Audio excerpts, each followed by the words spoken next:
this area.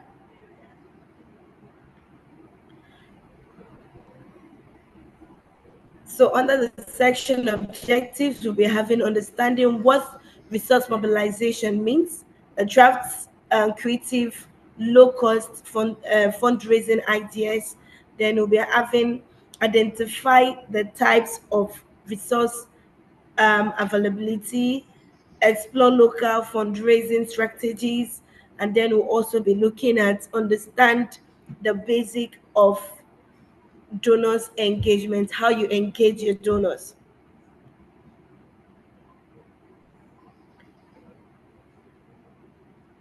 All right, so we'll be moving to, I'll be handing up here to one of my colleagues who'll be taking us on this introduction phase of what the training is really about. So Madam Esther Asuko, please can you unmute? Over to you, ma'am. All right, thank you very much. Good morning, everyone.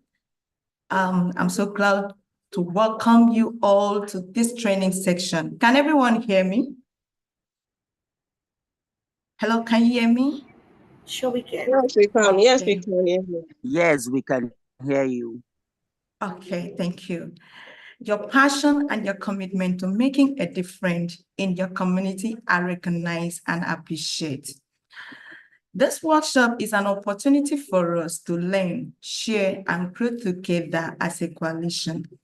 We have a lineup of topics to discuss today, but before we move on, let's get to know each other. So I will start with myself. I'm Esther Asukwa, as my colleagues were saying earlier.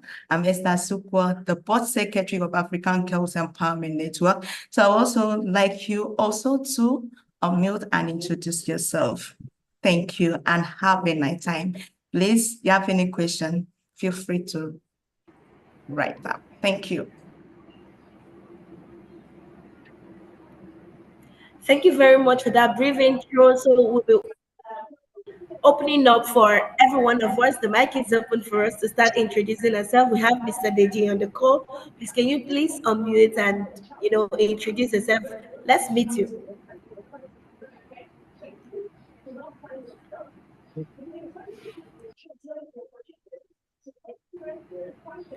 Hello, Mr. Deji. Are you with us?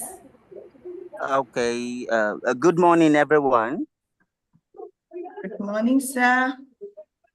Okay, my name is Bejiana Belle, a trans activist based in Abuja and Nasarawa State.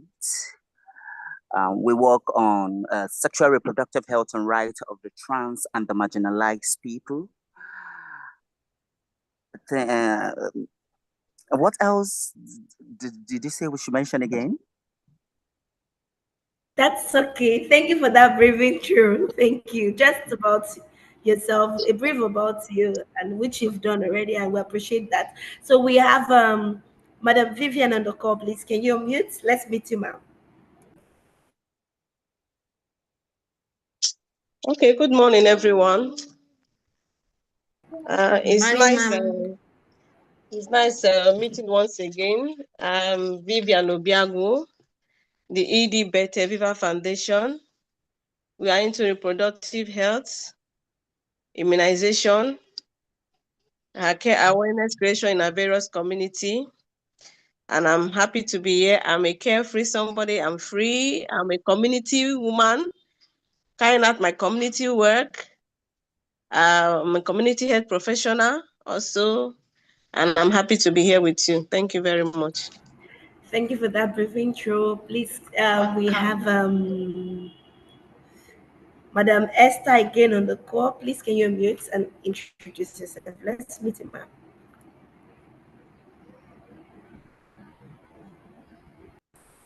Hello, good morning.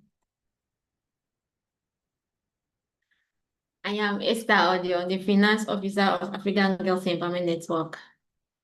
It's nice having all of you here, and I wish and hope that will be impactful. This training will be impactful. Thank you for joining us. Thank you for the brief intro, ma'am. We have Kathy Hunter. Can you please unmute and introduce yourself? Let's meet you, sir. Hi, Kathy. Are you available to introduce yourself now? Okay, so let's just move on. Maybe when he's available, he can do that. We have Uche. Please, can you please unmute yourself, Mr. Uche? Let's meet you, sir. Okay, good morning, everyone. It's nice to be here. I hope you Good can hear me. morning. Sure, we Yes, can. we can. Yes, my name is Uche Brown. I work with Empowering Women for Excellence Initiative, organization based in Kaduna with regional presence in Lagos, Abuja, and Kano. So our mission is to provide multi-sectoral intervention towards the empowerment of women and girls. So our thematic areas include sexual and reproductive health rights of women and girls, girl child education, human rights activity that ranges from SGBV and the rest of it. So it's really nice to be here, and I look forward to learning and connecting with each and every one of you here. Nice to be here. Thank you. You're welcome, Thank you for sir. joining, sir. Thank you for the brief intro. So, we have Sophia. Sophia, can we hear from you, please? Hi, Sophia. Can we Hello, meet good you? morning. Good Yeah, can you hear me? Good morning. morning. Yeah, good morning, Sure, we Yeah, everyone. can. I Good am morning. morning. all right. I am Sophia Garba. I am the regional officer for Empowering Women for Excellence Initiative, Abuja. Nice meeting you, Sophia. Thank you very much. You're welcome. So we have Destiny on the call. Please, can you please unmute? Let's meet you, ma'am. Hi, Destiny. Good morning, everyone. Good morning. Can you hear Hi, me? we can hear you, ma'am. Okay. My name is Aswilime Destiny. I am the programs officer at Adolescents and Youth Wellbeing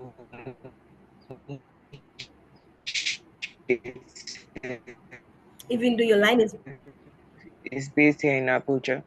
So we are all about sexual and reproductive health right. Can you hear me? We try to create sure. adolescents and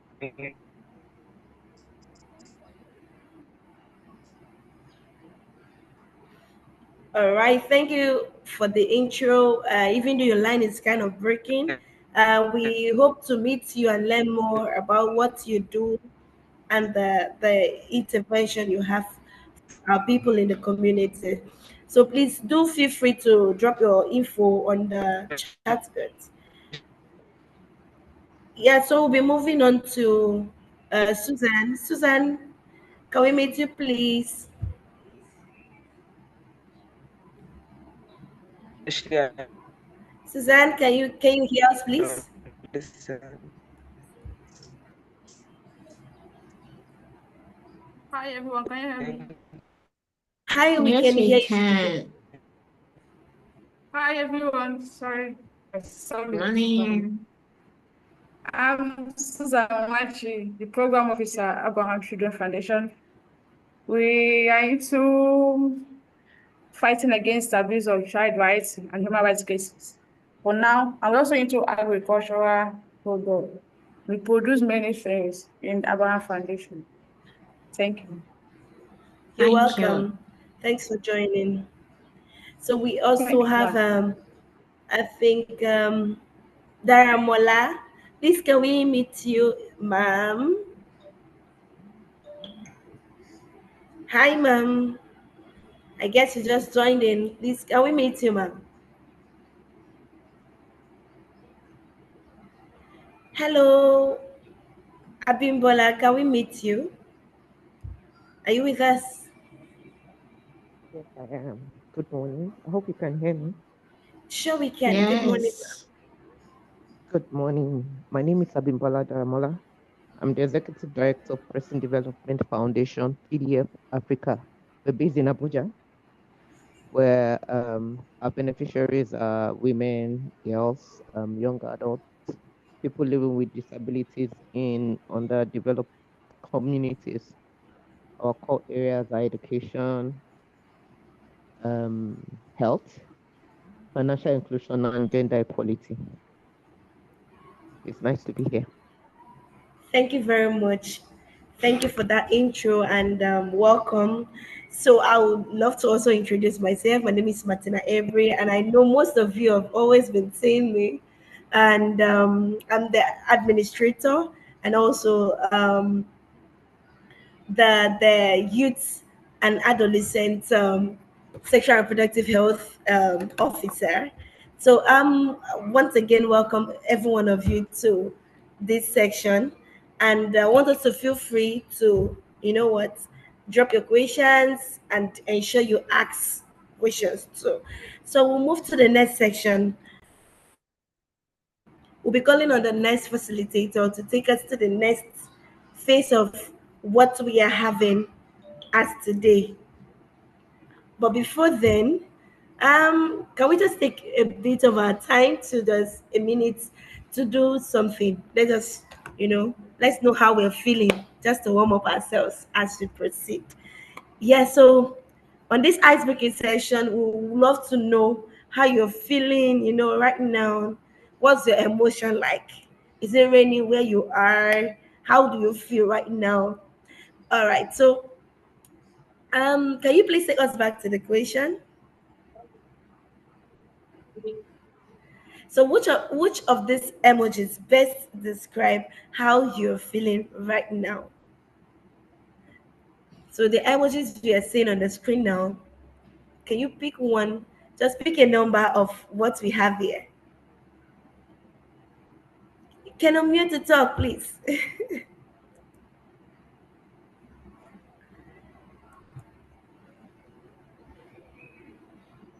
Okay, so on the chat we have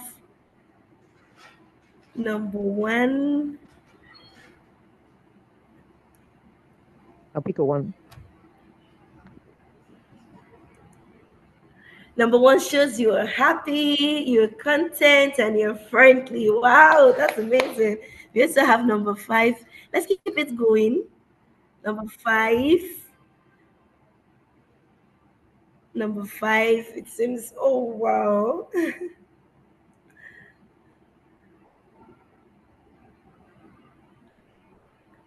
So, a minute. Let's see what we have on the chat. Okay, Madam Martina, I am number 11. I'm happy and being curious to know what this Wow, training is about. that's amazing. So, the room is also open for anyone who wants to talk. What number do you feel like right now? Hello.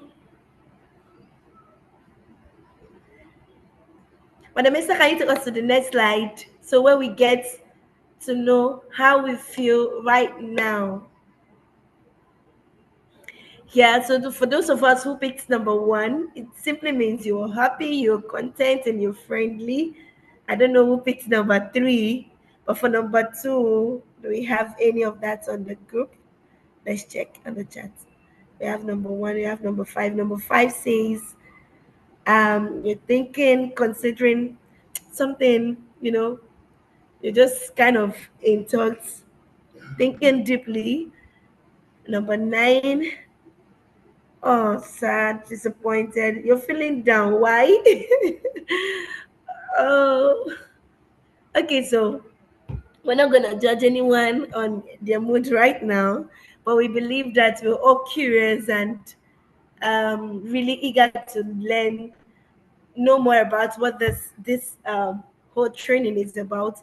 So for me, I feel kind of,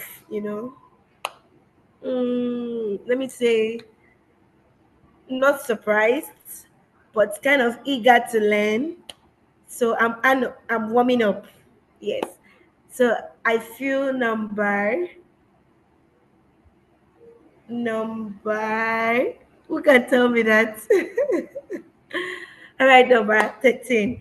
Yeah. So let's move on to the next discussion proper. So our next facilitator is going to be taking us on what resource mobilization means. So, Madam Esther Audio, please, can you just take us on that? Over to you, ma'am. Thank you very much, Martina. I welcome everybody to this training. Thank you for joining us. So before we continue, we have to take a little survey. What do you please, Martina, kindly drop the link to the survey.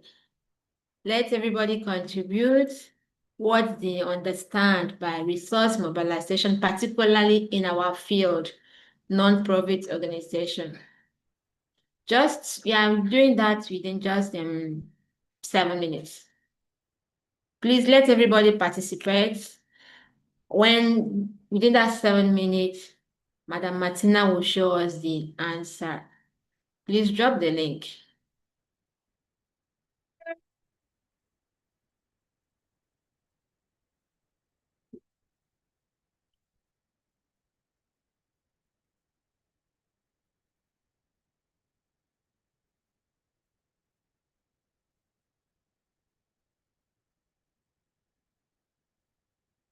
Okay, there's a link in the chat. Please let us click. If you just click, it will lead you to where to give your answer. Just write your answer. Please let everybody participate.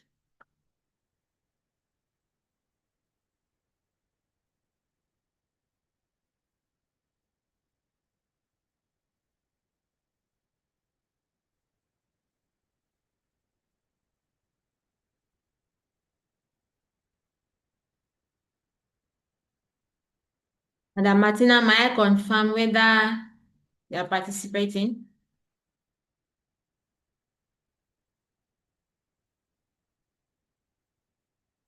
You are muted.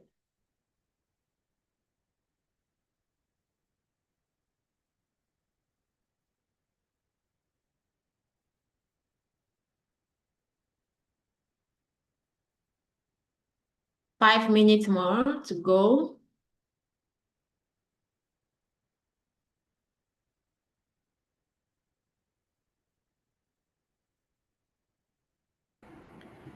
So please, we'll be having like 3 of those links. So please just ensure you click on the link and. Atina, somebody is saying that she can't see active pool. Yeah, the pools are active.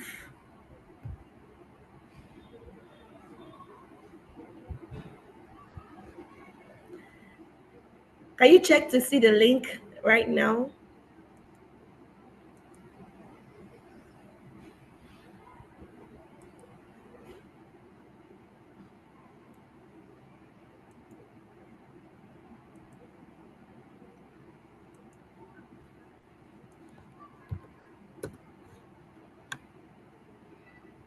Four minutes to go.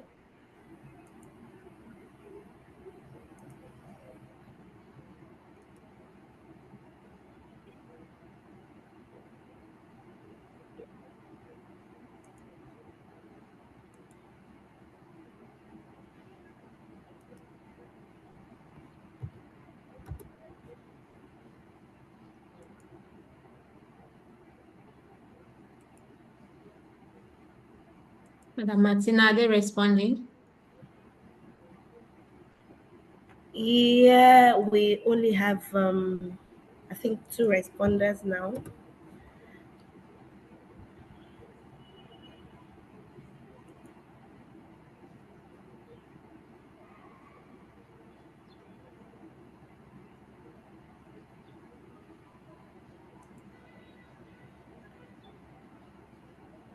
Three minutes to go.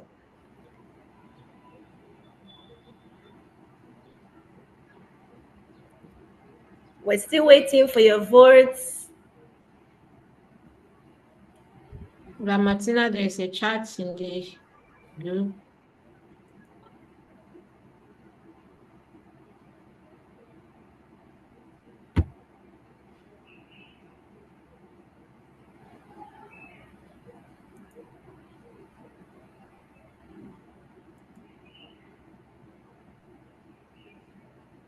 Ma'am, you are just to type in your answer. Madam Martina, which link did you drop? Okay, we have different links on the chat. So each of them goes to a question. So when you click on it, you will see a question displayed for you to respond to.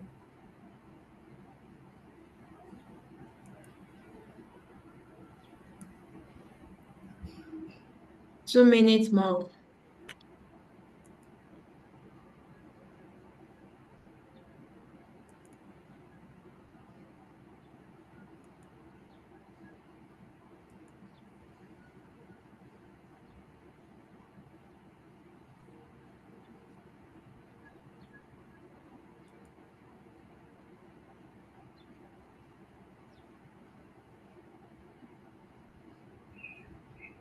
Hope we have access to it now, right? Hello.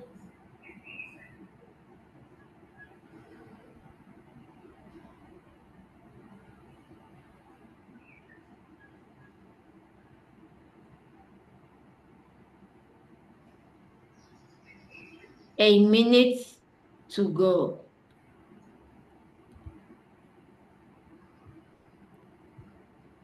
So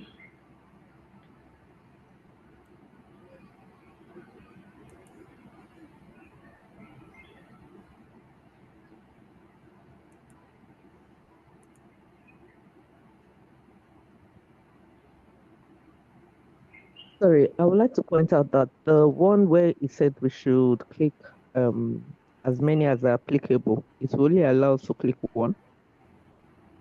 I think that's where you what you understand by resource mobilization. It's not letting us click more than one.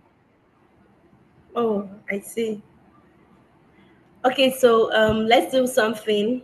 You have two more answers, and what you have there, you're only allowed to pick one. Please do well to drop the remaining on the on top of it. You see where ask a question as an audience, so you can fill in there.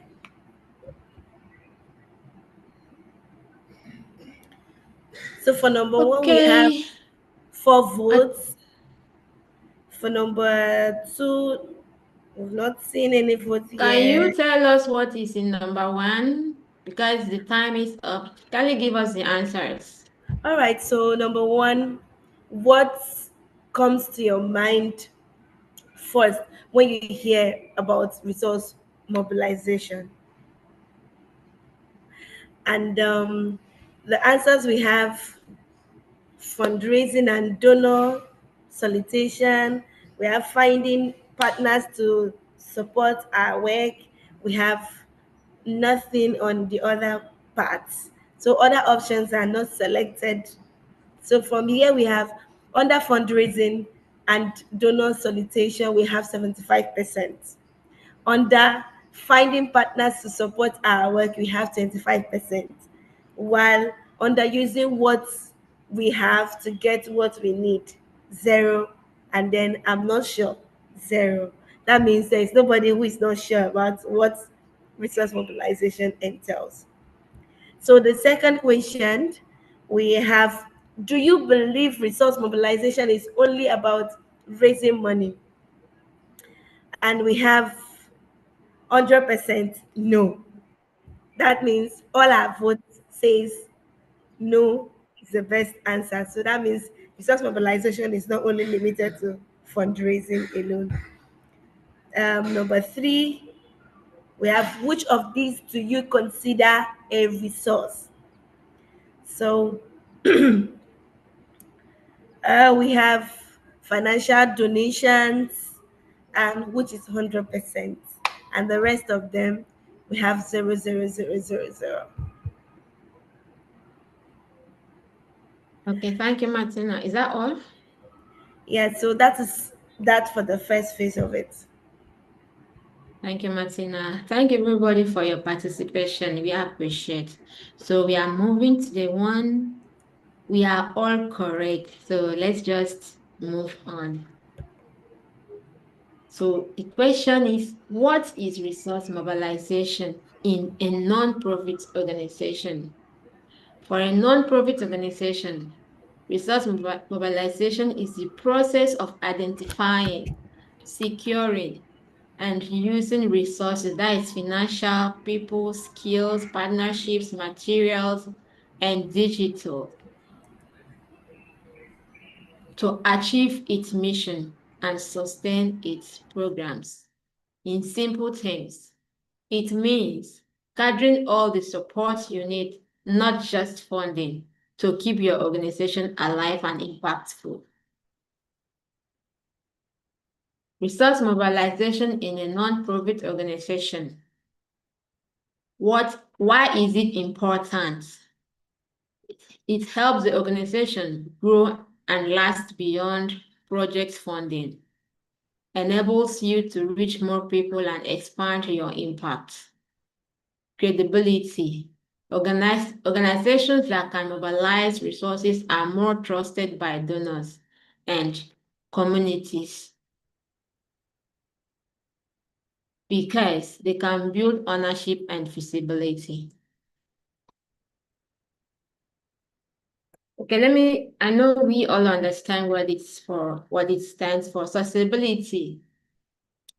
There are the questions that when you are writing a proposal, the donors they value this in this aspect, sustainability. After the life cycle of the program of your project that we are sponsoring you, how will you sustain it for a long-term impact?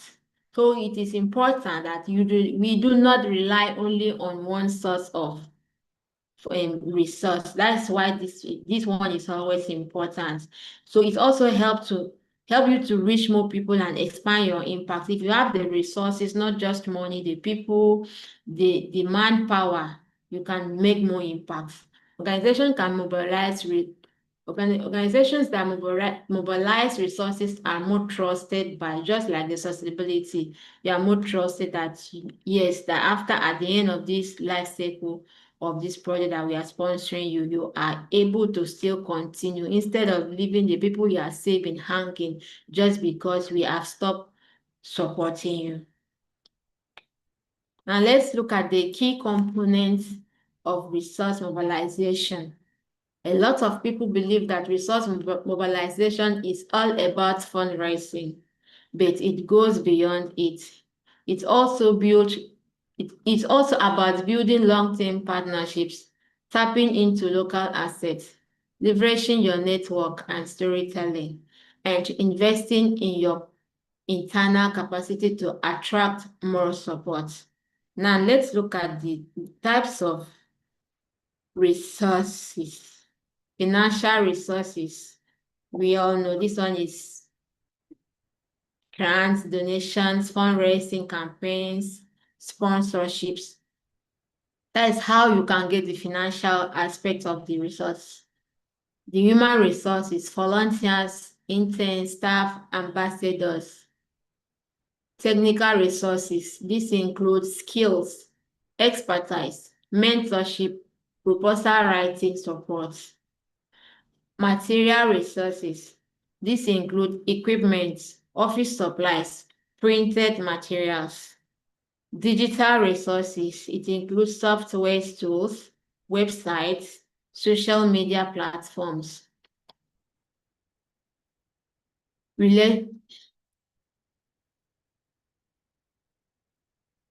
Relationship capital.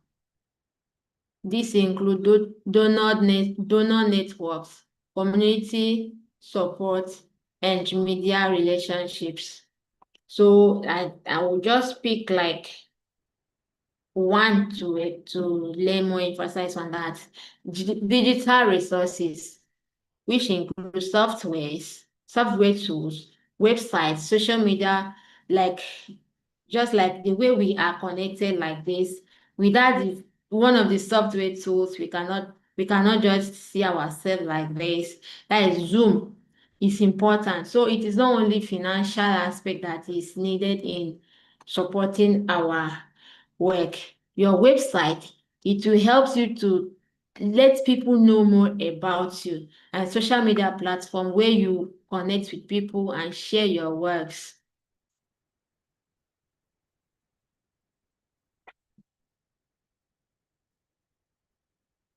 So here we are only talking about the in-kind donations, because we have already seen this in the last slide we just left. In-kind contributions, that is spaces, food, services, transport, like in our own case like this, what you are doing, in-kind support contributions. Somebody is helping. Okay, you are having a program whereby you are training your target populations, and somebody just volunteer. Okay, during the training, I will provide this. I will provide transport for your students. I will provide food. I will provide refreshments for them. That is one of that. Those are the parts of the in-kind contributions. So now let's look at how to mobilize resources. Number one, grassroots fundraising ideas. Yes, this one it's not all about going looking for those big organizations that are giving out funds. We can do fundraising within our communities. As community contribution drives churches, mosques, schools, partner with local businesses or celebrities. WhatsApp and Instagram mini campaigns, peer-to-peer pledges, supporters, fundraising through events, sports, art music, sell branded placards, t-shirts, or wristbands. Please, if you have questions at the end of the session, we will attend to your question. Now let's look at how to mobilize resources. Identify the need. That is the problem. When you have in mind of mobilizing resources, what are the resources for? What are you using these resources to solve? What is exactly problems that you want to solve? That is the first thing to have in mind. Identify the need.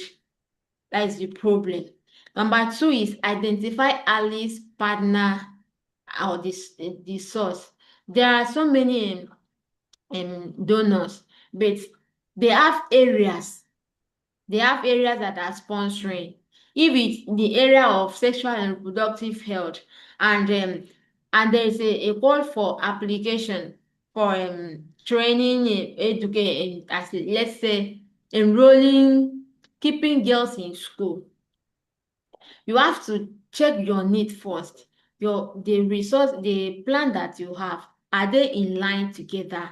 Is the problem that you are solving, is it in line with what these donors is sponsoring? Before you go in for that, you have to first of all check whether your objectives and the donors' objectives match together.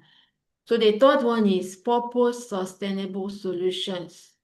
Propose sustainable solution, just like we have mentioned before. If you are privileged to have a donor to sponsor your program, how will you sustain it? So it is important to not just to focus on one resource field. Sorry, Madam Esther. Hi everyone. Please, we have the attendance sheet on There's a slot for it now. the chat. There's an Step attendance up here. sheet on There's a the. slot that you're supposed to run. Ma, you are Sorry. saying something? Oh, Okay. I mean, the attendance sheet is available, so let's kindly fill up with that information. Thank you. Okay, let's continue. The third one is identify the resources required. Identify the resources required. After identifying the problem that you want to solve, what do you need to solve this problem? Is it human resources? Is it fund? Is it space? Do you need a space? And when you are doing your training, when you want to do training, you need a space that you will organize your training. So you are first of all, you identify it, what you need to solve the problem that you have already identified. So the next one is acquired the resources. That's when after identifying it, you go ahead to require it. Is it by writing proposals? Is it by following the community-based that we said, church, mosque, and so on? Now let's look at the real life example of what we just said, because this it's not just about saying, it's all about practicalizing what we are saying so that we can put it in real life. So let's say that we want to raise 100,000 naira in 30 days. How are we doing this? One, you have 10 volunteers to mobilize each people to give 1,000 naira. Just like we mentioned before, like that one of the resources that we need is volunteers. So they come in. Yes, they have role to play. So the next one is launch a WhatsApp donation appeal with testimonies. Share a short 1 minute Belle by choice advocacy video. Update donors on what their support achieved. So when you get the money, you have to let them know that the money, the fund that you contributed, this is what we were able to use it for. At least it will help you so that the next time you go back to that particular source of fund, they can be reliable, yes, that you can deliver, they can give it back to you. Now let's look at the fundraising do's and don'ts.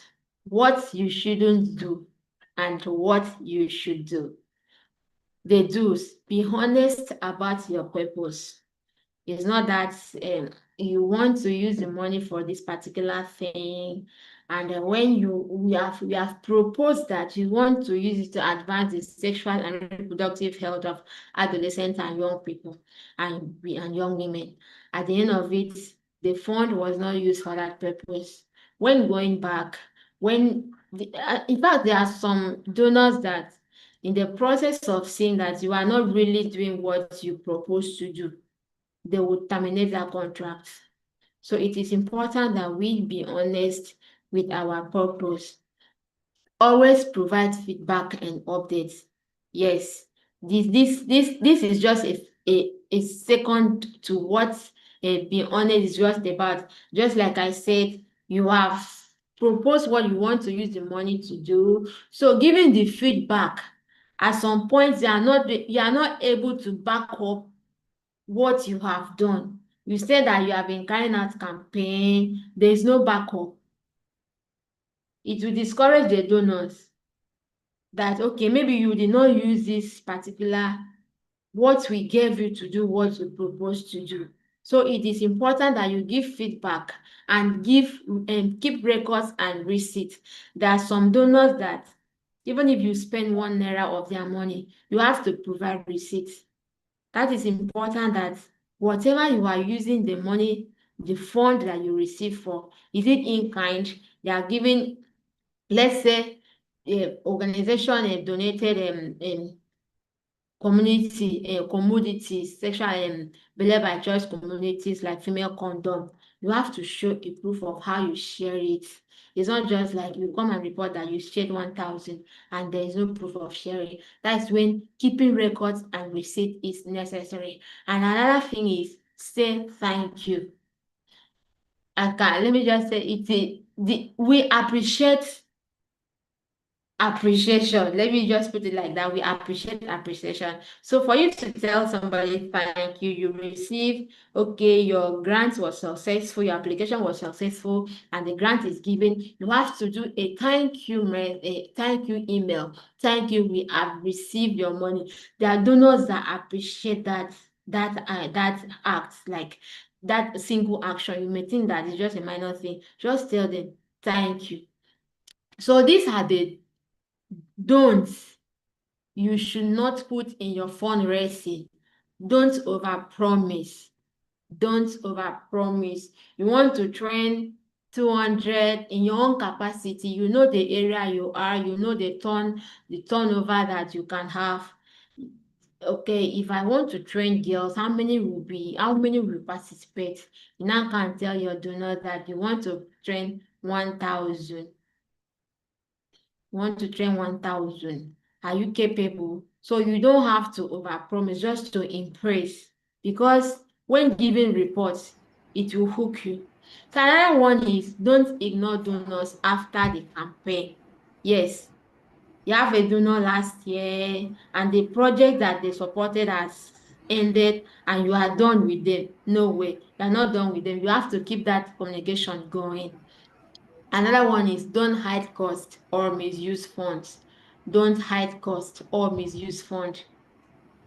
So you don't have to hide the cost. You don't have to misuse a fund that is given to you to advance the sexual and reproductive health of young women in your community. Don't misuse it for another thing.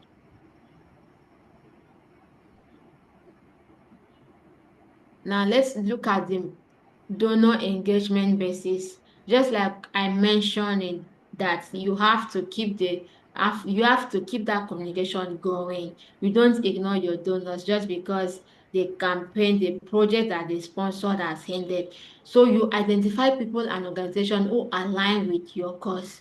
Donors engagement basics. Donors engagement basics.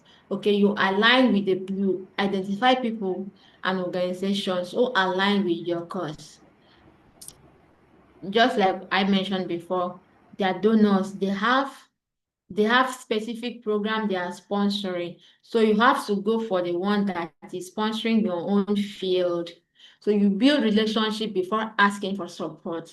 You build relationship, let them know you. Share real stories and results, not just requests. When you're writing your proposal, when you're talking to them, you share what you have done. It's just like you looking for work.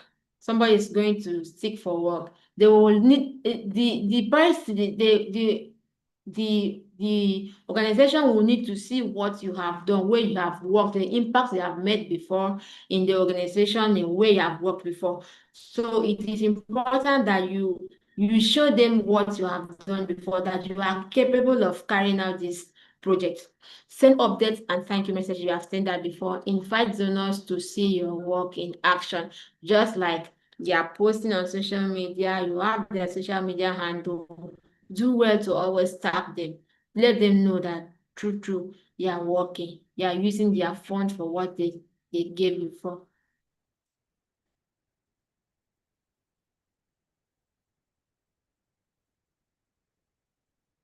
Now let's look at the classification of resources. Financial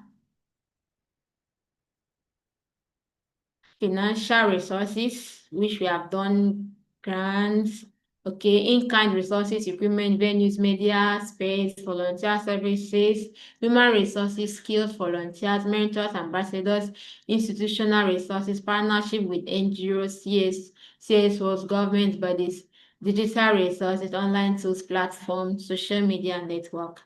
Okay, please let me confirm whether we are still together. It seems I have been the one talking. Are we still together, please?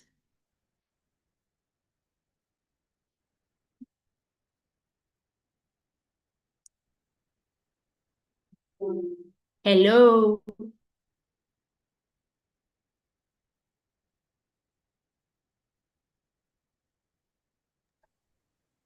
So I want to confirm if you are still together before I can go ahead. We can hear you. Okay. So we want to look at proposal writing when it comes to institutional resources. Proposal writing. You have to understand the funders' priorities and requirements. Just like you mentioned, are their objectives, are they aligned with your own before you write it? Align your proposal with your mission and the donor's interest. Key components: executive summary, Problem statement. What are you solving? What is the problem in your community that you are trying to solve? How is it related with the donors with the donors objective? How will you achieve that? Proposed activities. What are the activities you want to carry out to achieve your objective? Budget and justifications. If there is a budget, if there's okay, before you submit your proposals, you have to do a budget. You have to make your budget justified. If necessary, you add comments. Break it down. What will this one be used for? The monitoring and evaluation. This is the important aspect of carrying out a program, because that is where this is from here that you know the impact, the outcome of the project that you have been doing. You have to monitor it. Is it am I having the proposed indicators? Because you need indicators for you to have it's from your indicators that you will know the impact of your project. Let's just say one of the indicators in it, you want to train 50 people. You have already indicated that is 50 people that you want to train. It's from this monitoring that you will know, did you really reach were you able to reach the indicator that you put that you are going to train? Or 20 people, after training, 20 people will be supported to start up a little business. Were you able to achieve that? So that is when it comes in organizational capacity and sustainability. What is the capacity? As in, what's the capacity of your personnel when given this opportunity? How can you do it? Have you done it before? That's when you state that you have done it before. You tell the institutional partner that you have done this before. So you build that trust, that they are confident that since you have done it before, you can handle this particular one. So let's look at the common challenges in resource mobilization. Lack of credibility or trust from donors. That is why I mentioned that you have to let them know that you have done it before by presenting your past works. Poor documentation and weak follow-up systems. Yes, you are doing something. You are putting your ability to do something, but there's no way you cannot prove it because there's no documentation. That trust will not be there. Inconsistent messaging and feasibility. At some point, you have been talking, you have been communicating with your partners. At some points, you are not doing that again. Over-dependence on a single funding. This is when sustainability also come in. You are over-depending on one. So at the end of this one life cycle, it has gone. You are done with that one. Another one is limited proposal writing and communication skills. This our work is grace and proposal writing. So if you can be able to do that with grace, you have what you want. So Madam Martina, okay, I think I will hang it up here for another person to take from here. All right. Thank you, Okay, Madam please, Esther. let me Thank add you this. so much. Let me add this, sorry. Okay. If you have any question, please feel free to ask. Thank you. Thank you, Madam Esther. Thank you so much for that presentation. So before we proceed, do we have any question as we proceed to the next phase of the training? So from the beginning to this point, do we have questions that we want to ask, maybe for clarity?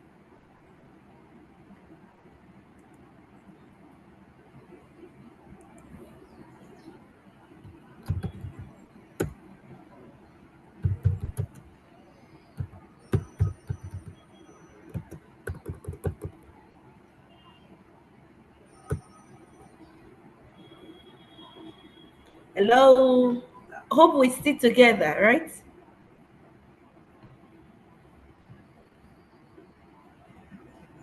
Can anyone hear us? Okay, there is no question, so we all understand to this point.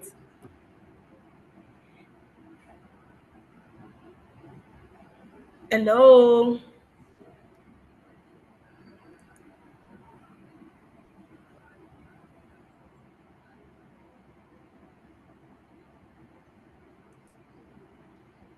Okay, so in the absence of question, so from what we've done,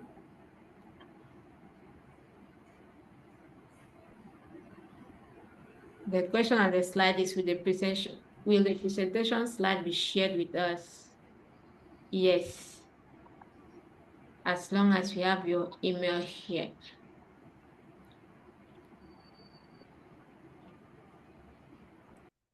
Okay, Madam Martina, please, before we move to the next session, let's take a little selfie. Let everybody on their camera. Because it seems we are like talking to ourselves. Please, let's see your beautiful faces and your handsome faces. Thank you.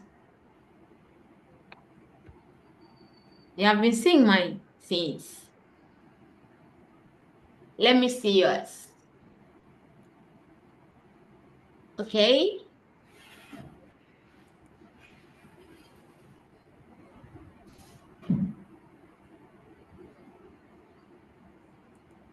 I've seen Dami Abimbola, beautiful face. Safia, Kati, I've not even heard from you since you joined. Are you with us?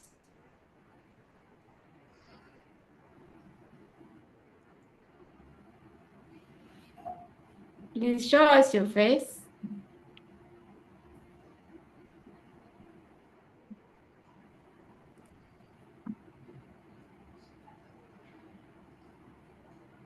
Okay.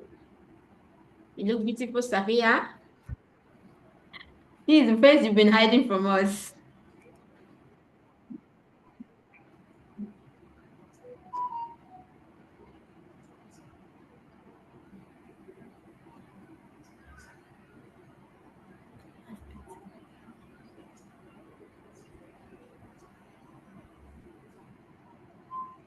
the survey. Okay, Madam Martina, you can continue. Okay.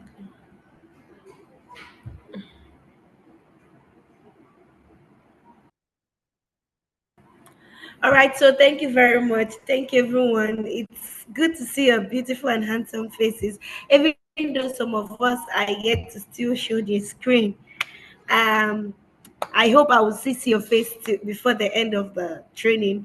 All right, so we're going to take that survey again. So just to know how well we have gone.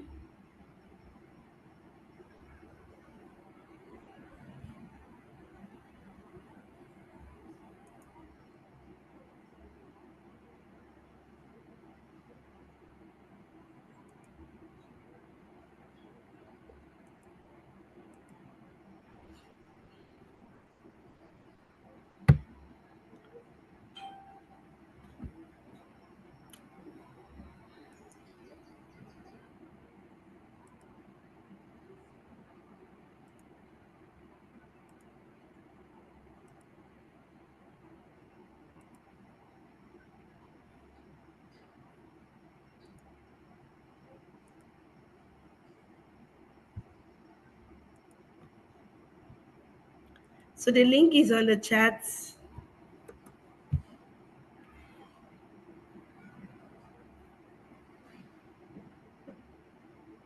Madam Martina, what's the question? I mean, we have the link to the survey again. We're taking Yeah, the what's the second phase of the question for the survey before survey? the next. So okay, so I'm gonna do this. We have how confident are you in your organization's resource mobilization if efforts? So now in this you tell us how how how good your organization is currently working, or how far your organization's efforts is going, in resource mobilization. Are you well confident about it? So we have the second question there.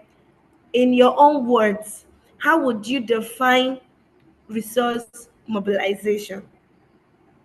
In your own words, how would you define resource mobilization? Then the third one is, what challenges have you or your organization faced in mobilizing resources? What challenges have you or your organization faced in mobilizing resources?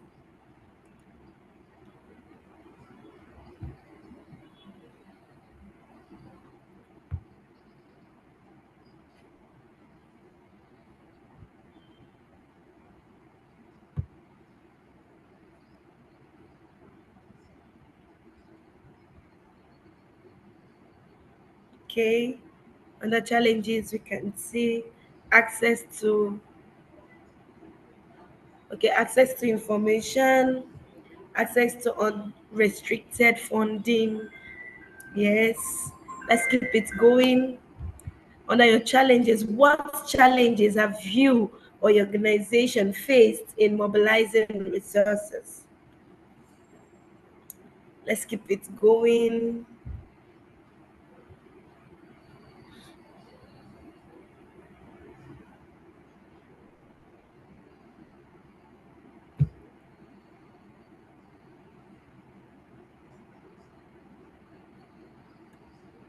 Yes, can we keep it going? Can we keep it going?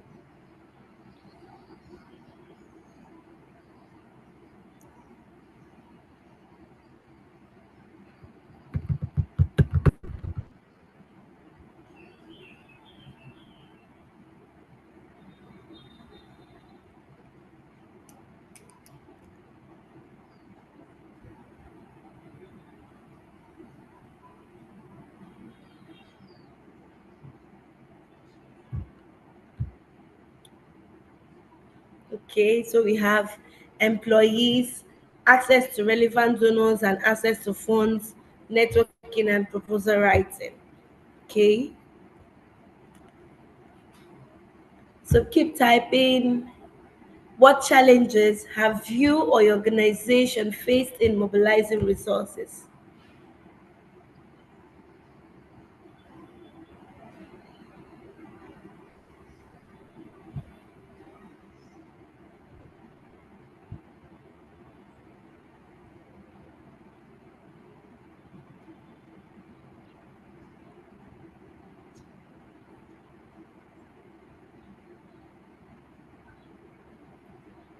Hello, let's keep it going. Let's keep the votes going. So, in your own words, how would you define resource mobilization? In your own words, how will you define resource mobilization?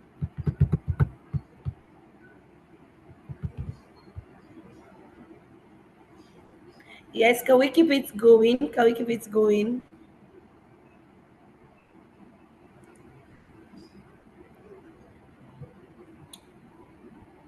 In your own words, how would you define resource mobilization?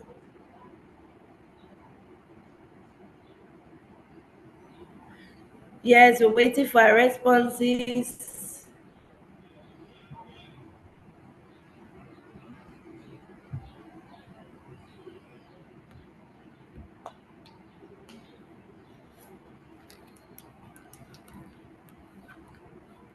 In your own words, how will you define resource mobilization? Resource mobilization.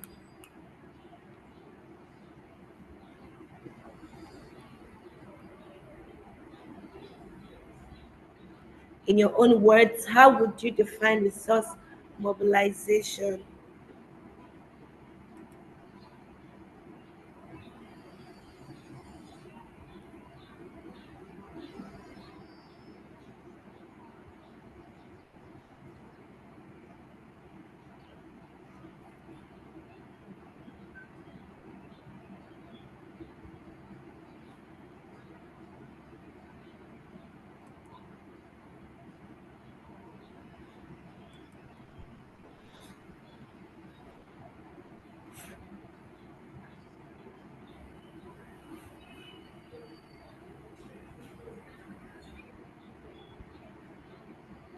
So how confident are you in your organization's resource mobilization efforts? How confident are you?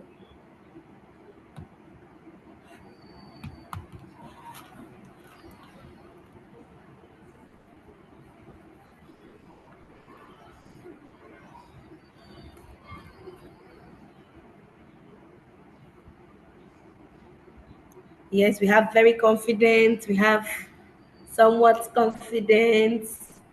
Wow. Okay, so please can we keep it going? Can we keep it going? We want to know how confident you and your organization effort is towards in your organization's resource mobilization efforts.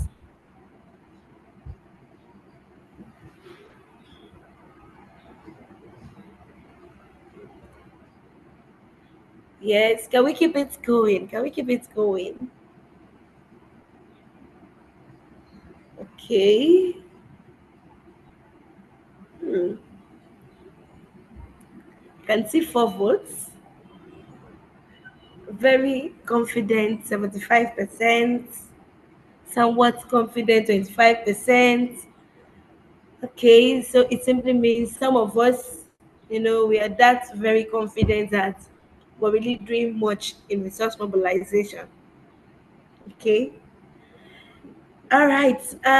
We're gonna take another 2 minutes to take the second one. In your own words, how would you define resource mobilization? It is key to know.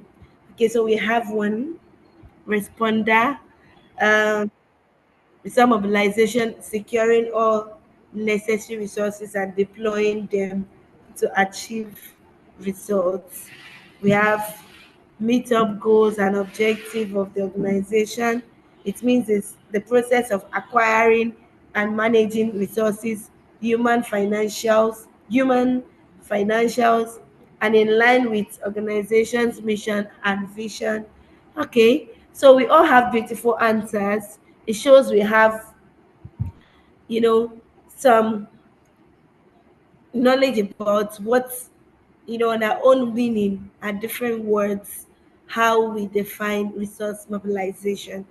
And but from what we've learned today, or what we're still going to be learning, we're going to get to know more about what resource mobilization is. So let's just keep the votes going. Let's keep it going. Let's keep it going. We have 3 votes already. So we're hoping to get more.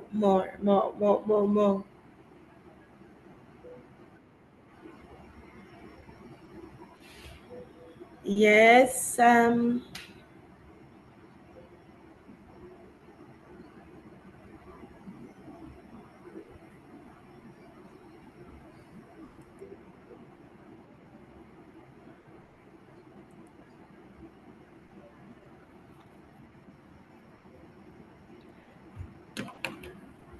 Madam Esther, can you pause for me to share screen so that we all see our votes and see what we're putting out? Thank you. Let me share my screen so we can all see.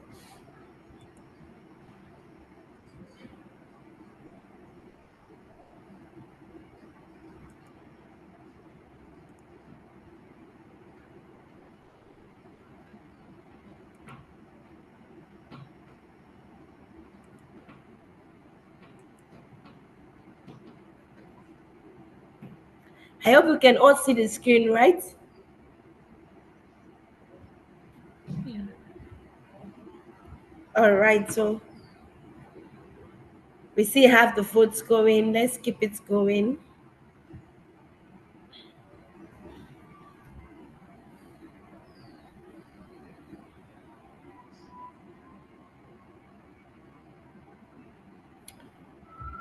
Yeah.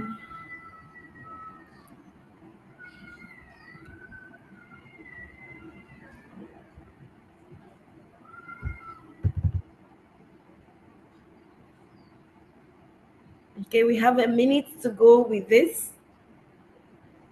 Then we move to this. other questions to just finalize everything. 2 more minutes. You can see somebody still typing.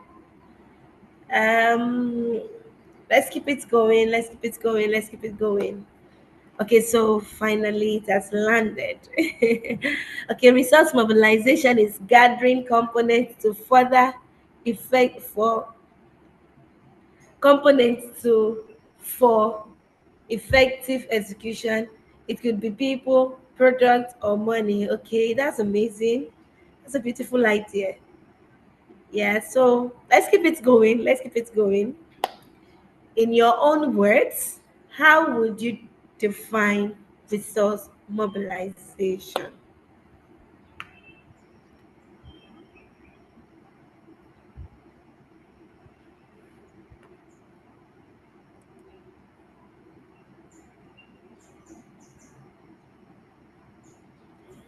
Yeah, so we also have how confident are you in your organization's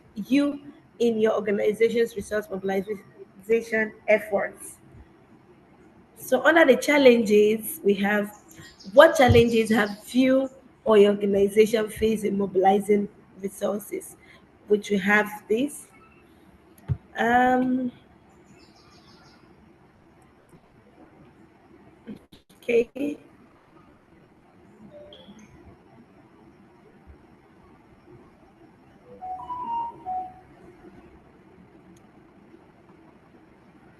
All right, so we're gonna take some other ones.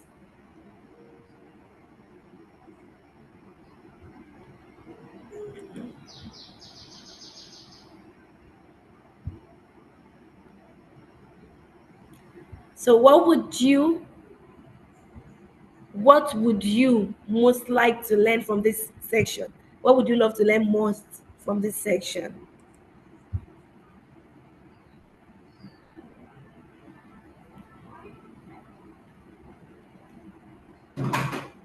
Do you have something in mind which is you want to, you would which you are like particularly targeting to learn from this section?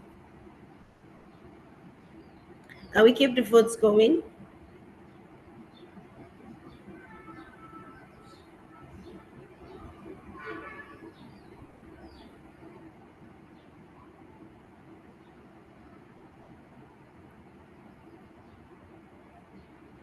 Yes, anybody?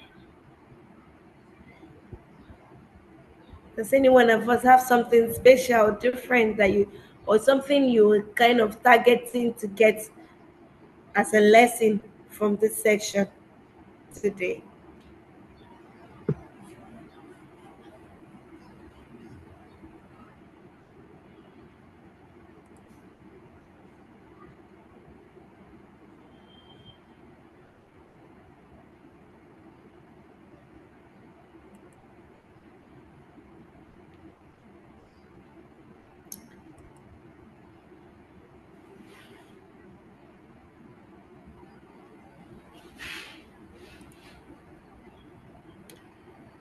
Okay, so here we have 5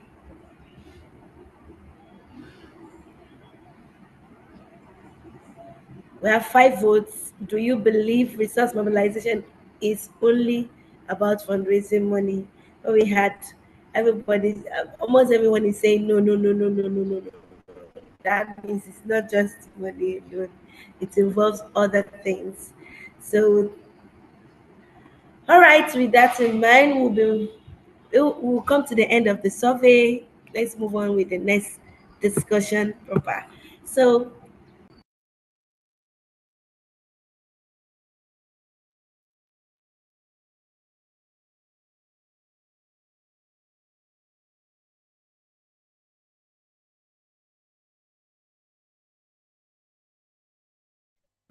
You are muted. oh, sorry. Let us appreciate ourselves. We've done well. That means we have different views about what resource mobilization is, and then we are also learning more of the new things. Yeah. So, we'll proceed to the next one under the challenges. On this particular section, we're going to be addressing some of these challenges, especially some that has been shared already. will be pitched in here. So, Madam Esther, over to you, ma.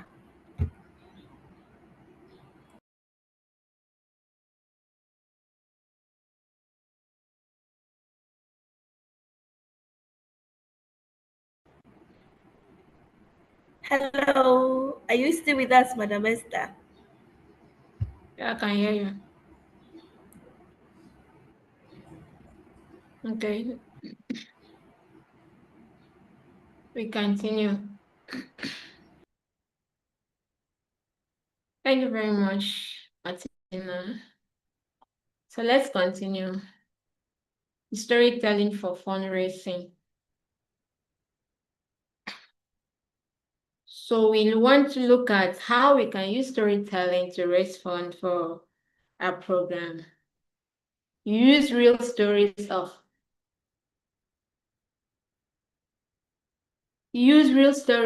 impact to engage potential donors. Structure. The challenge, you have to structure the challenge, the change, and the call to action. Support your story with images, videos, and testimonials. Keep it simple, emotional, and focus on results. Always include a way for people to contribute or share. Fundraising pitch template.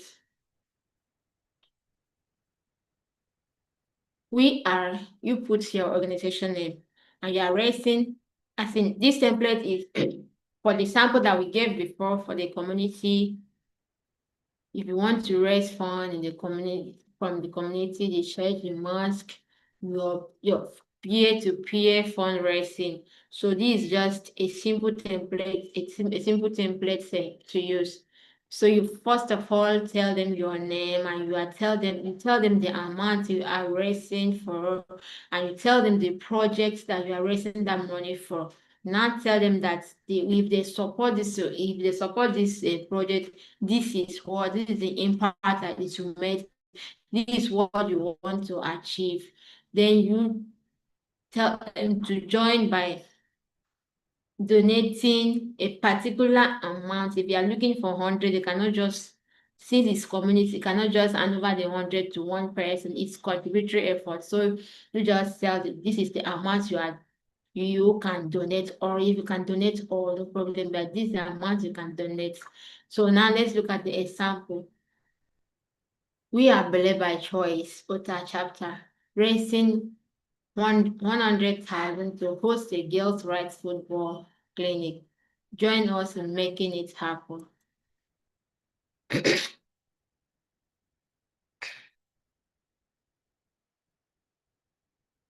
Okay, Madam Tina, you have already done software. So are we skipping this one? Because we just finished doing All right, software. so thank you very much. You've come to the end of your own facilitation. So thank you for sharing that. So I don't know to this point which Madam Esther has shared. Does anyone has a question, perhaps, for this section that has been taken before we move on to the next phase of it?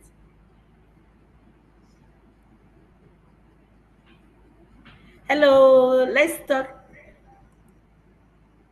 Can we hear ourselves talk, please?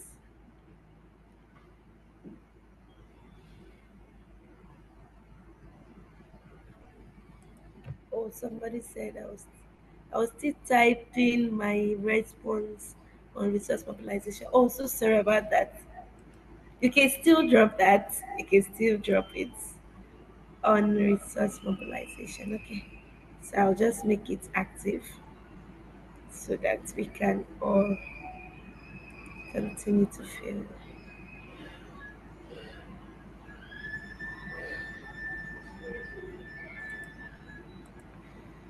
All right. So for the Mr. Uche, the the link is open now, so you can always drop in your chat. You can continue to fill in your votes in. All right, so we'll be hanging up here to the next facilitator since there is no question for now. So And the next facilitator will be taking us on non-profit resource mobilization in Nigeria and what is new in the sector. Yes. So we'll be calling on Mr. Solomon Asukwo. Can you please take us on that briefly? Thank you.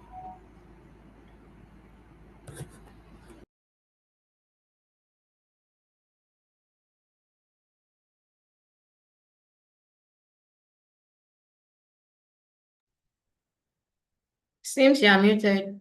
I can't hear you. We can hear you. Thank you. Thank you so much, Madam Martina, and the colleagues in the House. Thank you so much. And I want to also thank our partners and members who have taken time to join this session. When it comes to addressing social issue or fixing problems in our communities, one of the key challenge we have is resource mobilization, is resources, so to say. And of course, the reason why that become an issue because there is a source and there is a resources. So basically, I want to quickly say, Madam Martina, you take me before I take what is new back to one of the slide that the colleague was talking about how to mobilize resource. Because I think to me, one of the reasons why we are all here is because we want to know how to raise funds, how to mobilize resources. I think, yes, this is a place. I want to quickly do a rundown, and my colleague has done justice, but I think talking about this again, to me, I think it's a must because this is only the reason why we are here. I'm glad that looking at the software that we've taken at the Slido, most of us have agreed that resources that we are looking for is not just about money, but it's more of it encompasses all the things that we are in need of, and that include the human resources, the financial resources, the skills, the partnership. And so I want to quickly say that in mobilizing resources for our cause, one of the key things to do is, first of all, is to identify the need, and then you identify the source. You are the resources itself. So you have to identify the source. It is important that we know that not everyone are your source, and not everyone would like to be part of what you're doing. Even in your family, you may be a pastor, even your own child may not want to join you in pastoring. You may be an imam. Not every of your children will want to come follow you to the mosque. And this is just one of the things we need to understand. And then you propose a solution. So the solution has to be sustainable. And then you identify the required resources, the resources that you require, and then you acquire the resources. These are basically what we are going to talk about in the next slide when we talk about what is actually new in the sector. I want to start by saying that in this part of the world that we are in, including myself, we are comfortable donating money to worship centers than donating money to a non-profit organization like a civil society organization, maybe like Belle by Church movement. I personally find it, in fact, every month, I know how much of my income that is going to the church program every month. And then if, for instance, myself, you, and all of us that is in this room are able to change our mindset in what we actually the solution we are trying to provide, the problem we are trying to solve, we change our mindset and refocus our target to the community or the place, the society that we find that really are in need of our support, then definitely we are going to begin to change things when it comes to resource mobilization. For instance, when it comes to resource mobilization, including time itself can be one of the resources that we ourselves can offer to solving our problem as a country. Of course, time. So most of the time, engaging our time, the time of our staff in things that are not really relevant can be draining, can sometimes cause us a whole lot of results. Madam Tina, please take me back down to the what is new. Let's quickly do a rundown of it. There is a question or a Slido question that I would love us to take, but I will just ask in case you have your answer, you can just use the chat box to drop it. So the question is, as a non-profit organization in Nigeria or in Sub-Saharan Africa, what is actually new in your sector? What I mean by that is because my challenge as a person, my name is Solomon, and one of the major challenges I'm facing or the issue that give me concern every day are young people. So to me, that is my sector. I noticed that quite a number of young people, especially young men, young boys, are into money ritualists called Yahoo Yahoo, internet fraud. It gives me concern because this is my country. These are the future people that will be able to be the leader of the country. So if it has never been this bad in this country that children are into ritualists. It is very bad. So this is where my challenge is. I wake up every morning thinking, what can I do to solve this? And I keep asking myself, and just like about 2 weeks ago, I met some of the young men who are into solar installation. And I talked to them. I said, this is my challenge. This is the problem I'm having. Can you help me? Can you come with me to see how we can train at least 10 youths in how to install solar? And the young man said, wow, this is what me myself have been thinking. And then we are actually working on something like that. And I'm sharing this with us because I know we can also replicate wherever we are. We are going to actually have this conversation as we are progressing. Okay, and we are going to have this conversation. There are a whole lot of things we are going to discuss today as part of resource mobilization. So resource mobilization is the most key, most wanted aspect of our work as development organization, as people working in the development sector. We need resources, and then of course we can have these resources very closer to us, even though we may not really know that these are the things that we need. Now, I've asked a question. Please kindly do well to drop your answer in the chat box. Or Madam Tina, you can also share the Slido question to the group link. Hello, Madam. You want to say something, please? Madam Tina, are you saying something? Can you please speak up? Yes, there's a link already on the chat for Okay. that. Thank you. Thank you so much. Okay, so go to the next slide, please.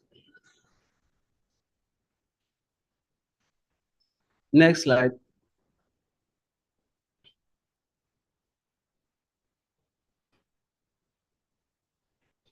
Okay, here are the questions, and here are the questions. What has changed the most in how non-profit mobilize resources in Nigeria today? What has changed the most? What do you think has changed the most? Please do well to drop. This is supposed to be an interactive session. We are already experts in our field. Some of us are directors of this, have been in this sector for years, and we are yet to learn from each other. This is no school, it's an interactive co-creation session. And question number 2 say, what is one local resources your organization has not yet tapped into? Please, this question is key. This question is key. We will definitely going to share this question again after the session. In the past year, which of the following has been your organization's biggest challenge in mobilizing resources? Okay, thank you, Madam Tina. Please, next slide. Now, number one of the things I've discovered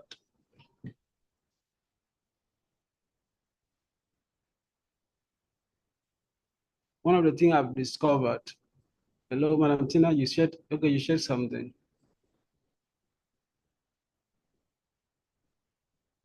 Madam Tina, will you please let me go through the slide? Then afterward, you can share this. Since it's almost, I've already, okay.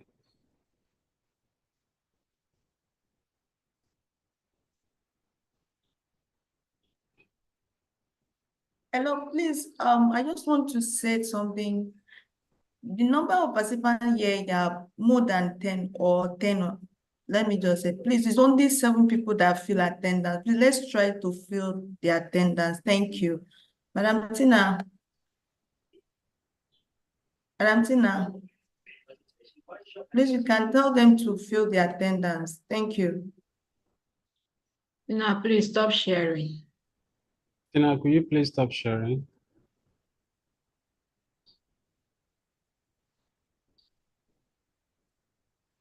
Thank you. Thank you. Adasa, could you please take me back to the slide? While I'm waiting for the slide, let me just quickly continue because of time.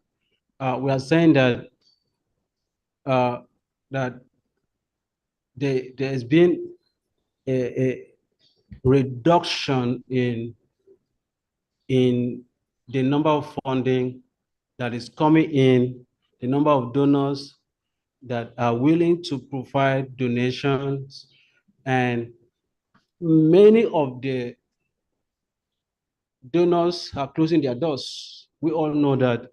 And I think this started sometime 2020. Some of us will bear witness that after the COVID, a lot of things happened. I can go ahead to name names of the donors, but because this is supposed to be a private chat session for us, we already know some of the donors that are no longer willing to donate even to Nigeria, the civil society organization. We have some of our partners who are no longer, even some of our partners, some of them have left Nigeria. And so some of the, like in the global north, we just had, I think early this year, what came up from the US government, the issue of that we are currently having in terms of the funding. And then we have some of the international grants are shifting. A lot of things are reducing. So non-profit, one of the key things that we must understand is that we must diversify beyond institutional grants. There has been a shrinking of grant-based funding. A whole lot of grant-based funding, some of them are no longer there. So I want to join us this afternoon that as women-led groups, as feminists, as youth-focused groups, let's begin to think how we can diversify our funding source beyond institutional grants. Another thing is community ownership over donor dependency. One of the things that have shifted that is new that we must know, because the reason why we have this, we've taken time to do this and come up with this is because information is power. If we don't have this information, some of us will be thinking that, oh, I have donors from those organization and it will still continue to be. No one would have thought that you said we no longer be giving grants. It, like, okay, no one would have thought that, okay, but we all see what is happening, what is going on. And so, and then there's need to shift from donor-led to community invested models. The models, this will help us to be able to know that, oh, this program is for the community and it is owned by the community. So there's money in this country, we all know that, and there's resources that we need to solve the problem. So to me, I think it's with this, it's high time we begin to think beyond hoping that, oh, we do proposals. I started this session by saying that personally, I have been donating my money, my income, most of my income to the church programs because I'm a Christian and because this is the cause that I stand for. So another cause I stand for is issue of youth, and I've been focusing my time also in youth. And of course, if for instance you are having a program, you come to me, Solomon, can you please spend your time or help me facilitate a session for free for youth program? I would want to be part of it. So it's about number one, I mentioned by identifying your source. That was what we said. Identify the problem and identify your source. So it's important that we begin to, not all communities will be part of your program. Not all the sector or people will love to be part of what you're doing, but there are people, as long as you're doing something that is good and right, there are people that would love to be part of what you're doing. Now, micro donation, local sustainability, and co-ownership, of course. I just mentioned earlier that I talked to a young man who is into solar installation, and he told me he would love to be part of the training for free for youth who want to go into solar installation. Now, collaboration with influencers, startup private brands. We have quite a number of them in our country, and I want to say that we can identify them, identify some of these influencers, some of these startups groups, some of these private companies, and see how we can align with them. For instance, we are focused on sexual and reproductive health and right, which is Belle by choice. And I think earlier this year, the Secretariat did a letter to all media houses, some of the key media houses in Nigeria, on engaging them in covering issues related to GBV, issue on unwanted pregnancies, an issue on gender-based violence, and issue related to contraception and family planning. That letter has gone, some of them responded. Of course, not all of them responded or have not even acknowledged the letter, but some, the secretary had some of them responding to the letter, and that they will take note of it. This is what we are talking about. So brand sponsored and training t-shirt, gonna do that. It has, I don't know, lately we've not seen it again. There's need for us as CSOs to begin to do what we call the training, like t-shirts or event fundraising. Churches know this, and they've been using this. This has been one of the only source of way of raising funds from church. Most of the churches, they don't write proposals. I like mentioning that because I'm part of a church, and this is one of the areas I also have experience in. Okay, so I think, but we can come up with t-shirt, we can come up with tote bag, we can come up with gift item, and this is the way to raise funds. And just imagine if we have 1 million people donating 1,000 naira for a cause in Nigeria. We have many in this country. Okay, might having like 500 people, young people, donating 1,000 naira for a cause. Imagine how much that will amount to. Imagine what we'll be able to solve. Okay, that is one. Next slide, please.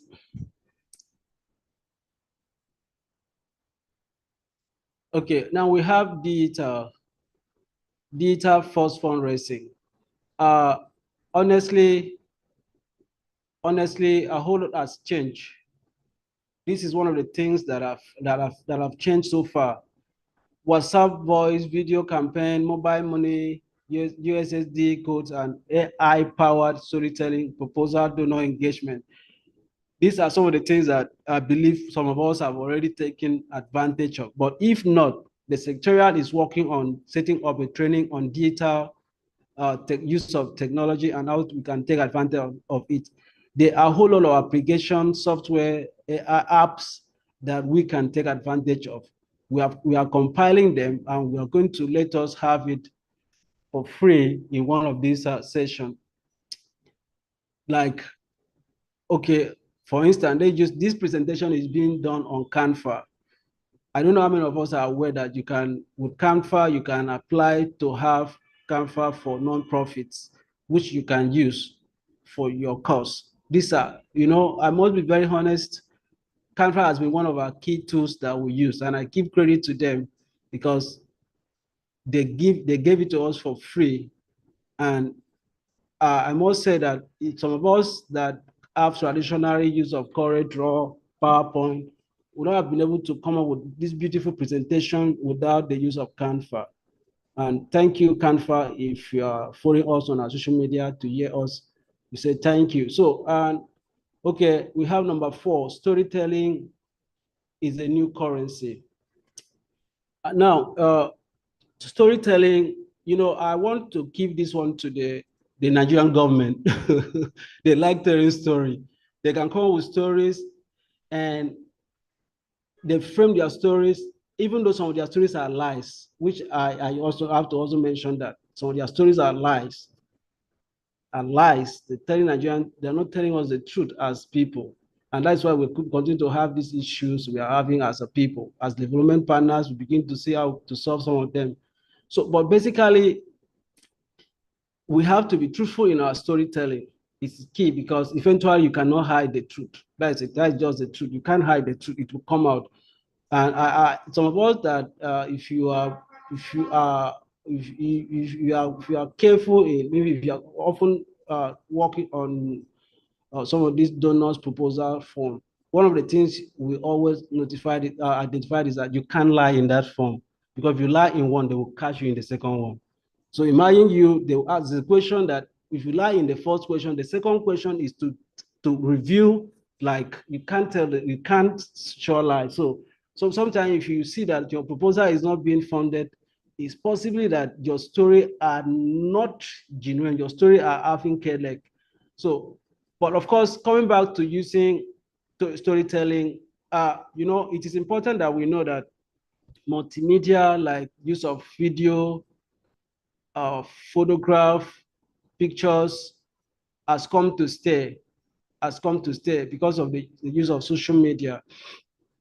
Now, it is important that we understand that in this aspect is also use of storytelling is also there's what I would like to say, there's need to be careful, because there's what we call safeguarding of do no harm. Because if you're sharing your story, you have to understand that your story is not impacting on your beneficiary.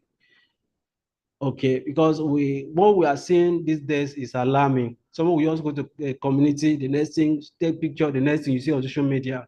Whether the people that are in that photos or photographs, the images that are there have given consent for that to be shared, nowhere. We at H and the Belle by Church, we have this embedded in our work, which I just want to let us know. You can, if you are going for a community programming and you want to take pictures, there's a paper you can go, a little paper, a little form.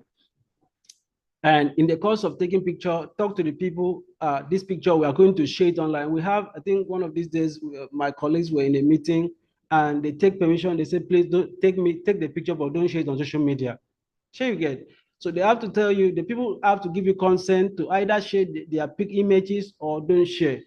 And some of the donors also understand this, and especially the feminist donors, not those that just want to keep money to have reports. Feminist donors, some of our feminist donors, they don't even ask you for anything. Just that as long as they know that you're doing the work and the results are there.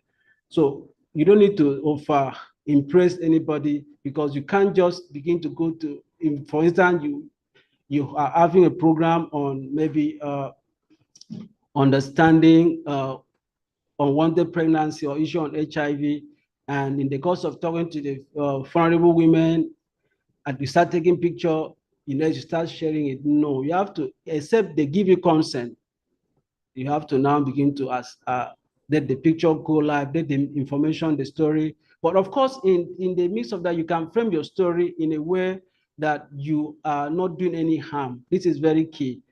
Next, okay, we have what is also new these days.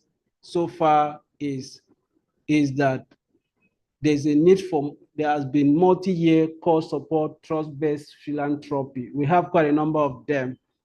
There's flexible, unrestricted funding. That's what is new. What has changed now? More these are I'm going to also talk more. I'm going to still talk on this too. I don't know how many of us are aware that currently some of the feminist funding are on movement building. Still go back to last slide. Go back to last slide. Thank you, please. Okay, so then we have non-traditional partnership, collaboration with influencers, startup, private brands, and okay, I think I've talked about this, non-traditional. Okay, next slide. Look, social capital as resources. What we are doing today, the essence of this session is what we call social capital as resources. Networks, volunteers, data present is equal valuable assets. So now for social capital, you need to have a strong social presence, online presence, website, and this can be challenging, especially for some of us who don't have the capacity to have full-time staff to get this done. But of course, there are volunteers, there are people who love to be part of what you're doing, and they can offer that service for you, even for free. And number 8 is donor co-creation. Early conversation, shared project design, and stronger buy-in. Most of the donors now are called, or it's what is called the co-creation or cooperation or partnership. It's no longer like you take the resources, maybe financial resources, and you now go, you do stuff, and then you come back. No, they want to be part of the things you're doing because is the challenge, is the issue, is the concern that they have, is the cause they also are part of. Now, number 9 is movement building, which is what we are in today. What we are doing here is movement building. Some of us are aware that lately, since 2020, shortly after the COVID, one of the significant shifts in resource mobilization is collective actions. Donors are now more comfortable resourcing coalition, consortium networks rather than individual organization. This is because of the issue of crime, issue of trust. So, of course, individual organizations are receiving resource or funding, receive funding, but the issue is most or some of them are not trustworthy. Some of them are not trustworthy. A colleague of mine shared a story of a young man that was going to join our program some time ago, and she said the young man told her, "Can we use the money and eat?" He came for volunteer and from another partner organization. Can we use the money and eat? And then we go and write a report. The lady was just looking at her and said, "Is that what you are doing here?" He said, "Yes, that's what we used to do." And you know, this is uncalled for. This is heartbreaking.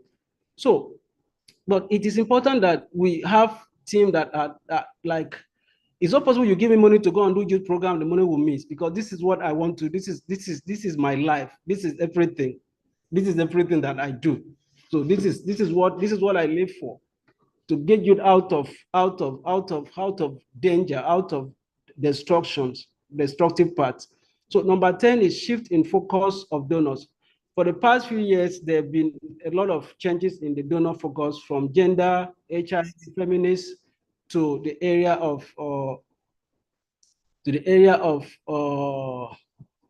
more of climate change. Some of us here will agree that some of us who are feminists or gender-focused groups, we are struggling with funding. We're only in terms of financial resources, a whole lot of struggling, a whole lot of battle, a lot of competitions are in there, because there's been a shift from gender-focused donation, gender-focused funding, to even HIV. There's been a shift to more of climate, and most of the donors, most of the Our NGOs are even in Nigeria, they're doing their stuff by themselves. I don't want to name names, but I think this is a topic for another day for discussion. Because to me, I think even though it's good, but to a large extent, we are at the community, we are the local peoples, and then INGO are coming in, do their stuff, write whatever report they get, paint us whatever, so they give their data based on whatever they want to get from their own supporters or donors, regardless of if that is a true picture of what is in the community. So, but of course, if a community peoples are in, community partners are in, community CSOs are in, they'll be able to tell their stories based on what they see and based on what they believe they are in. So do we have next slide there? Can we go to the next slide? Okay, group activities, group activity. I think that will be the end of my session. But before we go, Tina, I have a little bonus that I pull out in the slide. Go to the end. Let me quickly say that to the end, to the end, to the end, to the end, to the end, to the end. To the end, to the end, to the end. Funding opportunities. Just pull out some of this here, just for some of us that are not aware. Currently, the International Conference on Family Planning giving have open for award nominations. And since we are all in this together, I want to recommend that so we should apply. And we are working on SRHR, we are working on family planning. Kindly do well to send in your nomination for yourself, for your, if you are good to go. And then the United Nations Volunteer is also opening for call for proposals. And the secretariat will send in more of this. And I want to say thank you for the time and thank you for the amazing work that we are doing at our various communities. Thank you, and let's keep the momentum going. So, Madam Tina, please can you hear me share the Trello? Let's see the answer and let's have that discussion.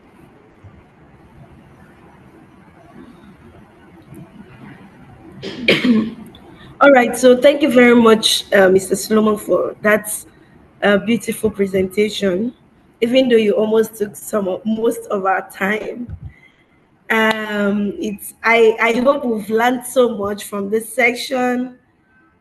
Yeah, and we are okay. I can see a hand up, Madam Vivian. You have a question? Do you have a question? It's time for question. If you have a question.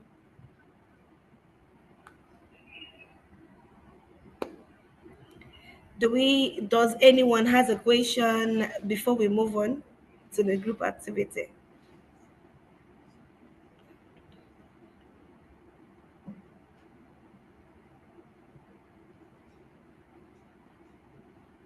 Okay, so Madam Esther, let's quickly take the survey on the section we've just had now. Permits me to share screen.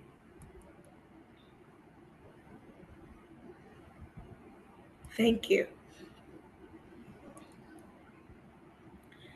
Okay, so I hope we can all see my screen, right? No.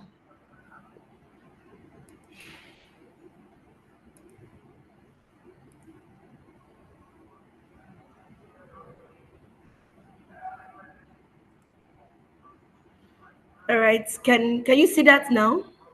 Yes. All right.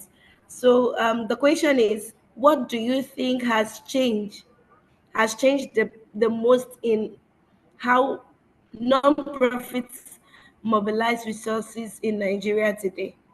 What do you think has changed the most in how non-profits mobilizes resources in Nigeria today? And I think we had a section on that. So we just want to see how well we have gotten, to learn more on our own. What do we really think has changed that is different from what we have learned today. So can we keep it going? Can we keep the votes going? Let's make it active.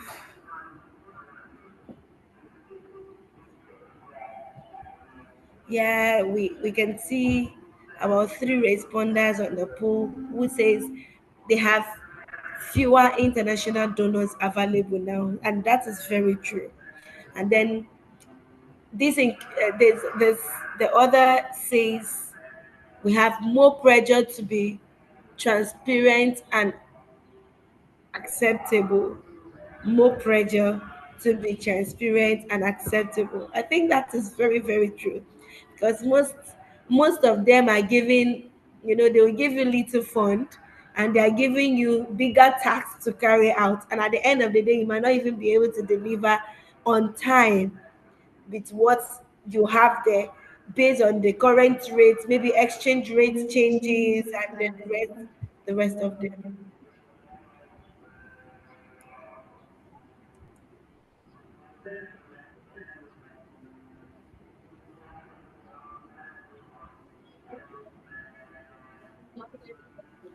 Can we keep the votes going, please?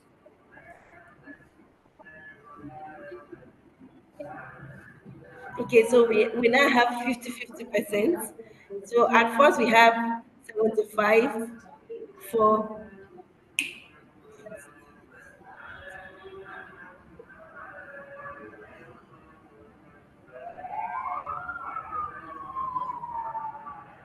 well, 75 at early stage. We had 33, but now it has changed. It will be balance equation. That means we have fewer international donors available. We have 50% of it now. And then we have more pressure to be transparent and acceptable, accountable rather, also at 50%. That's very true. So we'll take the next on it.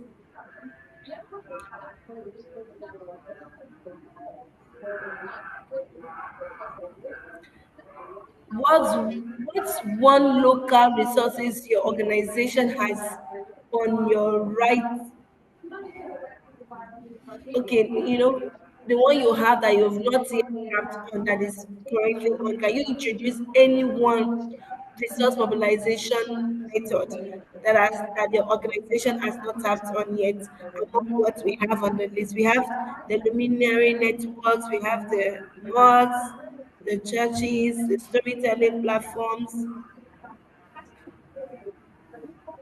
Yes, can we keep it going? Wow, we have it at 50%. Okay, that means storytelling platforms as what majority of us have not been able to tap into. And on our subsequent sections, we'll be having an in-depth on how we can make use of storytelling to raise our funds and then as a strategy for sourcing for funding to support the work we are doing. Then we also have Mox Church. Okay, we have luminary networks. Wow, so we are now having a 33, 33, 33. Okay. People that have answered the question. So I wish all of us could be able to partake in the software so we can be able to know where we are heading to. This will inform the next line of action as a secretariat.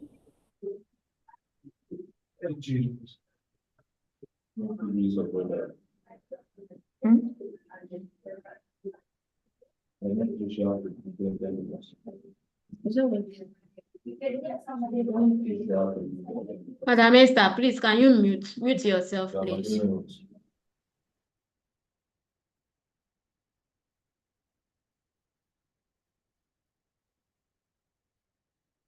We cannot hear you, sir.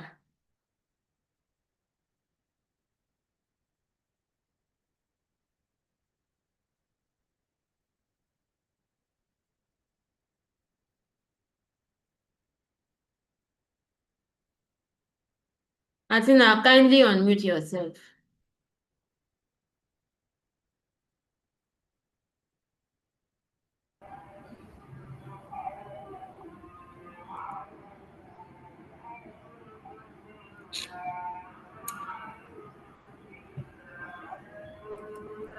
Okay, so can you see my screen? Let's keep this also going. In the past year, which of the following has been your organization's biggest challenge in mobilizing resources? So can you select any of this that the organization, in the past year has actually has been like a challenge for your organization to mobilize resources with? We are finding donors who support our, our kind of work, limited fundraising. Okay, yes, let's keep it going. Let's keep the pool going.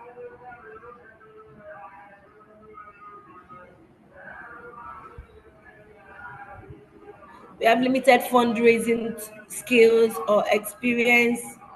So does your organization has this as a biggest challenge, among challenges we have one which is bigger than the others, that you will see, oh, at this point in time I can still manage this, but this cannot be managed. What are those challenges? Those bigger challenges are what we want to see, so that we know how we can, you know provide solutions to them as a coalition.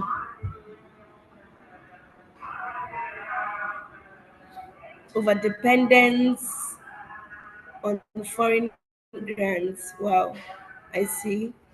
Yeah, these are some of the things we have that are challenging. Yes. Okay. Let's keep the pool going, please.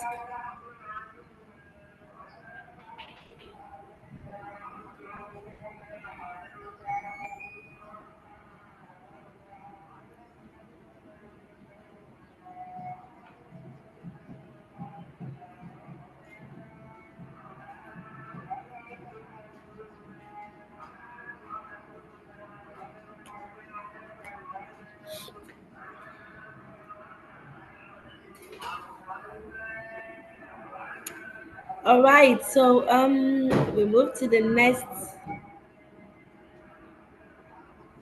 So I can see that at this level, majority from the responses we've had on the poll, it shows that we had quite a number of people who were over dependent on foreign grants alone. But I believe by the end of this section, we'll be able to leverage on one or two other, strategies to finding sources for income.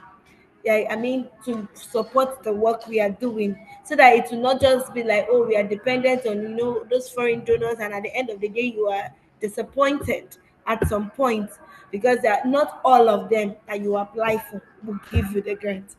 I could tell, we had an interaction with one of our colleagues. One shared that they've been applying for, this grant thing, and at the end of the day they are not getting it. They are not really getting, those funding from the sources they're expecting it, because they were over dependent on those foreign grants, not having idea of, other means they can source for this income. That is where the problem lies. So to us now, it becomes a slap to us that, oh, maybe what you are doing, you're not doing it well. It is not because the proposals you're writing, you're not putting them well in most cases, but it is because, they are not finding that problem that you're presenting strong enough. They're not finding it strong enough for them to say, oh, they can trust you to give you their funds to spend. Because most times I believe that by the time we had a case that was once shared by one of a member in one of the coalitions we belong to on ending child marriage, that shared that, there is this organization that sourced for funding, and at the end of the day they turn up to coming to the finding one of the members that are in that particular axis, and said, oh, go and monitor what so person is doing, check out their office location, and at the end of the day they do not even have an office space, but they provided an address for office space. By the time they got to that spot, the organization was not found there. Now tell me, when this happens, how would the donors continue to trust these people that they feel they can give out their grants to? you know. So that is why we have limited foreign donors granting funds for the work we are doing, because most of us are not presenting ourselves to be trustworthy and transparent enough to those donors. So we'll come to the end of this this survey. So for those of you who are just joining in, we had the spreadsheet of attendance on the chat. Please do well to complete it. Thank you. So we'll move on to the group work now. The group work. Yes, so we are going to be going on um how many are we on on the participants? So we're going to spread to different meeting room where we deliberate on a new thing, you know. Madam Esther, can you share your screen now?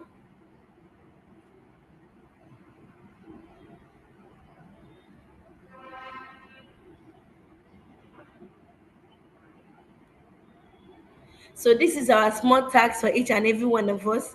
So we are opening up to different rooms now.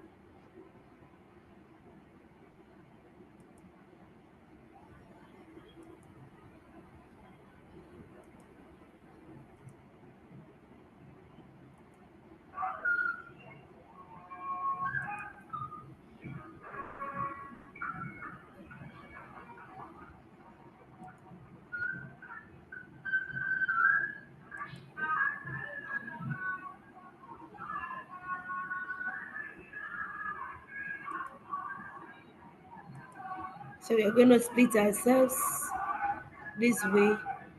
Um,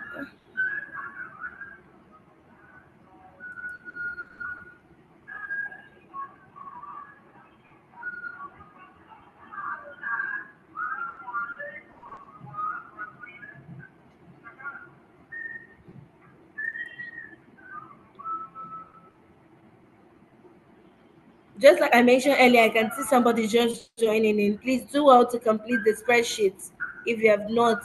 Fill in your information so that you can get the info. I mean the recorded section after now. Just in case you've missed one or two, you can always have something to fall back to when you have the recording. So do well to complete the spreadsheets. Thank you.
And Esther, please share your screen. Share your screen. So I believe we're all into different rooms now by now. If you've not been assigned a room, please just check and join a room.